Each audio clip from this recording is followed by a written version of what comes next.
this is what I'm going to teach. Okay?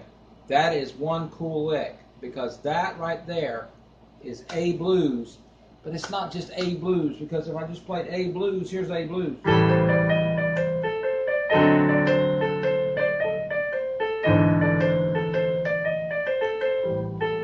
Okay, that doesn't sound anything different than this, but I just switch over to C blues. And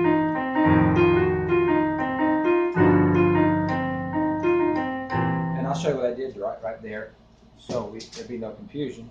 This is a C7, G, B flat, C, E.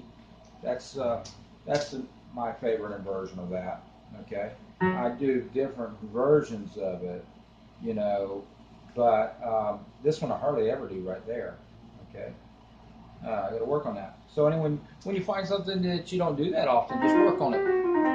Okay, so this is C blues. Kind of cool, right? The 4 chord is a lot cooler. See this? It's got the dissonance there, but it just plays just right. And then the 5 chord, that works because it's like going down to 1.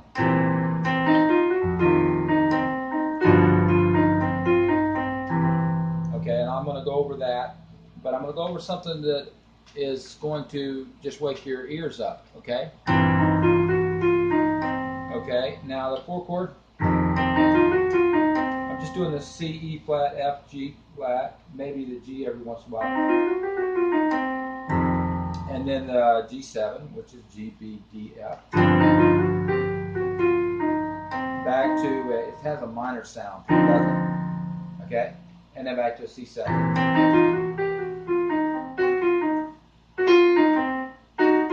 And you hit these 2 notes together, the E flat and the G flat. That's a minor third, by the way. How do I know that? Well, I know this. These are all minor thirds. See, da da da da da da. I gotta get going. I have to think what I'm doing. These are all minor thirds, whether they're coming up or down, coming down. One's ascending, and I might have made a mistake. I have to think. I'm trying to think of the lesson. Okay, so those are minor thirds. So how do I know this? Because that's a minor third right there. This is a minor third. These are all minor thirds. Doesn't matter which formation I take. These are all minor thirds. It doesn't matter. Hit any note. That's a minor third. That's a minor third. That's a minor third. This is a minor third. This is a minor third. These are all minor thirds.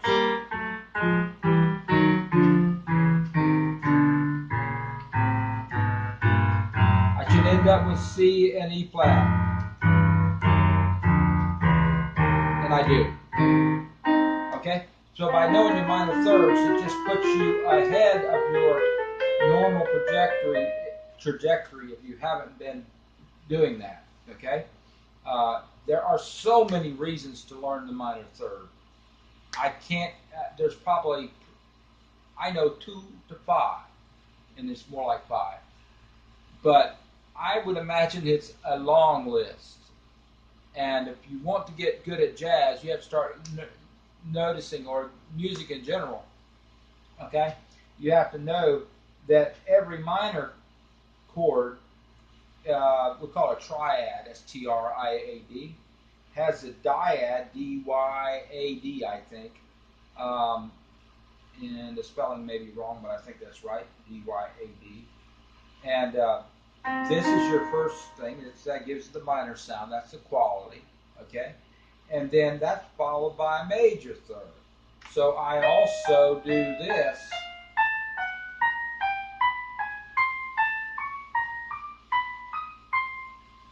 Okay? And I haven't done it in a while. But that's part of your chord of a minor triad. It's the one with the flat 3 and the 5 with the scale. And you always talk about, when you're talking about this situation, you go 1, 2, 3, 4, 5. You go up in the scale you're talking about. You go from the major scale, and then you go and modify it. you go any other way, you're going to start running into trouble. So C, D, E, F, G, and I take the third and I flat it. But remember, when I do that, I have taking a major third, which is here, followed by a minor third, and I went here, and now instead of the major chord, the triad being the major third, followed by a minor third, now it's just opposite because we subtracted from one side, kind of got a gain on the other, right? So C to E flat, that's a minor third, so you got to make a major third over here. Okay? So from C to E flat is a minor, is like a C minor triad. But from E flat to G is like the beginning of the E flat chord major. Okay? Just let me know. Okay? So now, if we've done that, then let's see, we're going somewhere with this. So now I can play, I'm playing a C7 chord, but I'm going to be playing, here is the C7 blues. Basically, it's just C blues. And then go to the F7, go to the G7. This is a very simple version of it. It's not really jazz or anything, just more blues. I'm just doing exactly what I'm going to be showing you what I'm doing. And go to the F7. And go to the G7. So it sounds best on the 4 and the 5. This being the 1, this is the 4, this is the 5. This is the 1 again. Well, now watch this. When I now break loose and do this.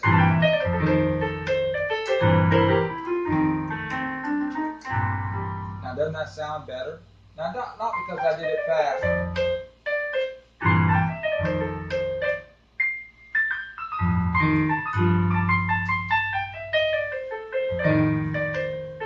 Now, if I went back to the regular blues.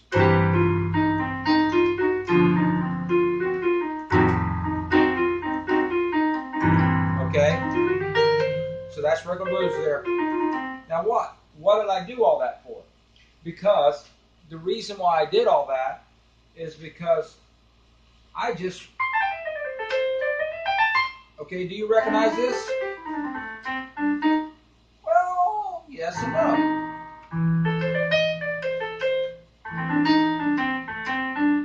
Remember this? Remember this?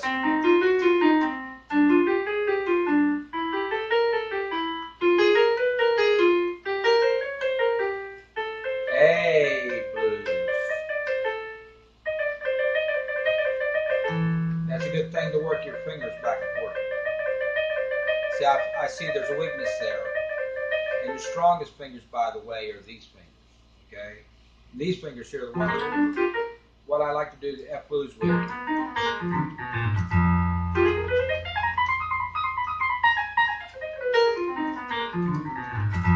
Okay? So that's just a free. So I'm playing C7, and I'm playing C7, and I'm playing the blues, and I'm enjoying it. Let me go up a little bit in the sound here.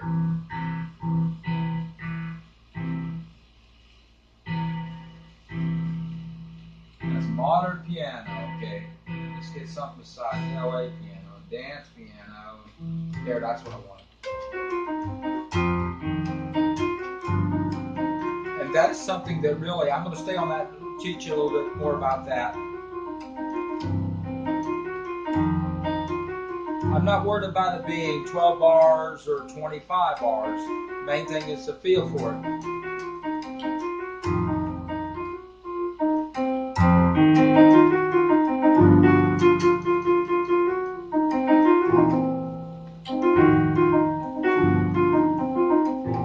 Okay, this is the CTK 4200. It has excellent sound when it's coming through the earphones.